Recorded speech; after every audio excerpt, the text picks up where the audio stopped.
Welcome. Today we want to talk about mindset. We want to talk about what you think about those years you took out of the workplace to caregive, to volunteer, to do both, and how what you think about them really translates over to or transfers over to that person that you're either interviewing with or networking with. Because if you don't believe that your opt-out years were valuable, then they're never going to believe it. Yes. Yeah.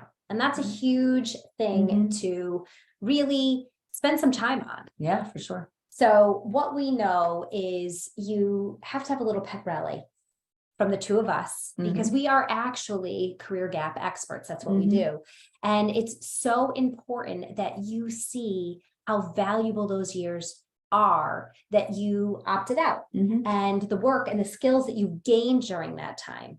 So let's talk about the things that we see. Yeah. So we have women that come through our programs and let's say, well, I stayed home with my children. I don't really do anything. So I've got this 11-year gap on my resume. There's nothing in it. And then we find out that they were on the PTO board and they were the treasurer. Right. So they were doing bookkeeping. They were doing grant awarding and maybe some grant writing. They set up a PayPal account for the PTO. They set up a Venmo. So they're using digital financial skills. They're doing traditional accounts payable, accounts receivable, bookkeeping. There's a whole gold mine of skills in that one job. Right.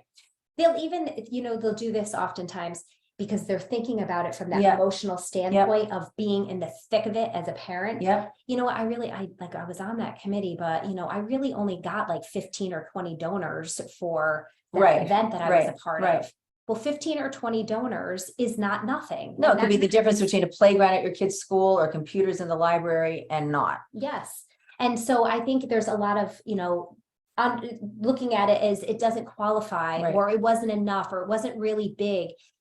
If in the middle of all of your caregiving, you were doing volunteer work in any capacity, even if it was for one day or for 3 hours, it matters in terms of growing a skill set or staying in touch with a skill set, and you should not undercut that. And having experience. Yes. Let's talk about things that aren't necessarily outside the home. One thing that we see very often is many people have rental income properties. Right. And very often the maintenance and the management of those properties falls on the stay-at-home spouse. So now we're talking about, it could be general contracting work, being a GC for a project. It could be presenting to the planning and zoning committee to, argue over the footprint that you want to extend. It could be, very often is the marketing, the financing, the setting up a payment system, the vetting tenants, the tenant relations, the Mr. Fix It, I've got to go fix because there's a leak or we need new painting. There's so much work involved in that. And we have many students, they won't tell us that until the very end. Oh yeah, we have a rental property and I run it. That is valuable work experience and it counts. Not doesn't matter that you weren't paid to do it. It counts. Let's talk about another common one. It's the caregiving of an elderly parent or an ailing spouse. So there is so much. There's a gold mine of, for sure, just even building negotiation. And people, it's true. People are afraid to even talk about that. I mean, in a future and probably some of our prior videos, we talk about how to handle some of those difficult conversations so that you come out as a hero and not as someone that they're going to worry about your fragility or your availability. But if you've managed the caregiving of, say, somebody who's gravely disabled or terminal, you've been working with insurance companies to negotiate payment. You've been working with doctor's offices to get that child or that family member into a trial. You've been working maybe as power of attorney, executor of an account, settling accounts.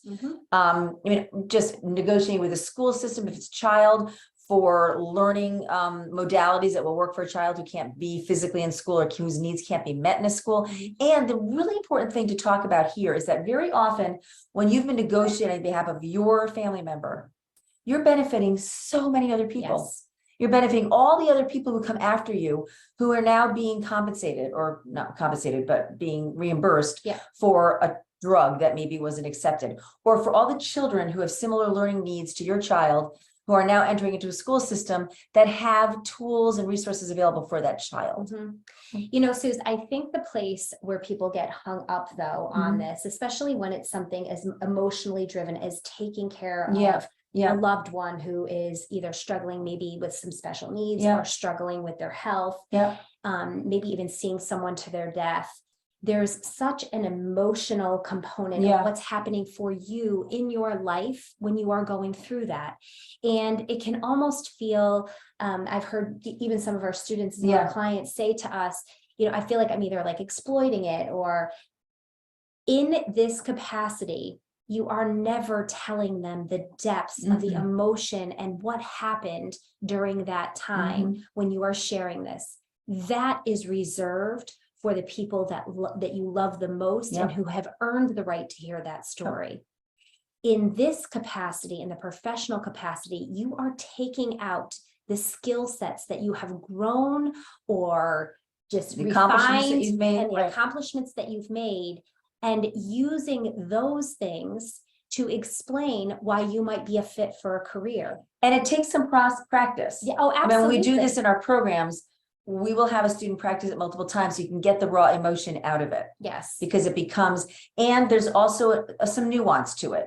I mean, you want to make sure that you're telling the story without that raw emotion, and also showing that, okay, it's now we've moved on. Now I'm ready. I'm very proud of what I accomplished here. And I'm looking to bring those skills over here. That's really important that you believe it first, because if you don't, it's going to, let me tell you something. I interview for a living. I will know in a heartbeat. But the minute you open your mouth, if it's really true and really legit, just by the way you tell me. And sometimes the story itself, when you are telling it, it doesn't even have to be that in depth. No, it doesn't. Just like you said. It just has to highlight. This is what I did. Yeah, this is what I did. And so that can be where people get tripped up in not really owning it and seeing the value of how that could make you a better employee. I promise you every day of the week that it does. And I think another way to look at it is sometimes you need to educate the person on the other side of the desk. So, and one way that we have found really helpful, and it's actually a skill set we teach and practice, it's kind of we call it the back and forth. But let's say I stayed home to care for an ailing spouse, and I took maybe 5 years up, maybe I took 8 years off because I was raising young children before that. And I'm pitching this idea of these things that I did. One way to give it a little bit more value is say, back in the day, when you can see on my resume 8 years ago, I was litigating some major cases. In fact, there's that one on my resume that's pretty well known, that criminal case that I successfully litigated. This work, negotiating with a big insurance company about a trial drug, I gotta tell you, that was harder than anything I ever did before. It actually was a great test of my skills. I think it actually improved my skills as a negotiator. And it was just negotiating with an insurance company. Right. And, I like to say this, that's like the professional side of things. And I like to say this, if you have walked the road of doing any kind of caregiving in any kind of capacity, and the ups, the downs, the roller coaster of it all, the emotional stress that it can cause you, the strength that it requires, the resilience that it requires. Getting a job is really low on the totem pole compared to what you have already done and already accomplished in your life. And so you can stand in the confidence of knowing, I actually know how to tackle big things. And this interview might not be one of those big things. No, not relatively speaking. Yes, not relatively speking. So there you have it. Exactly. So if you like what you've heard today, please subscribe to our channel. We put out new content every week. And you can find more about us at our website, www.preparetolaunchu.com. And we look forward to seeing you again soon. Thanks.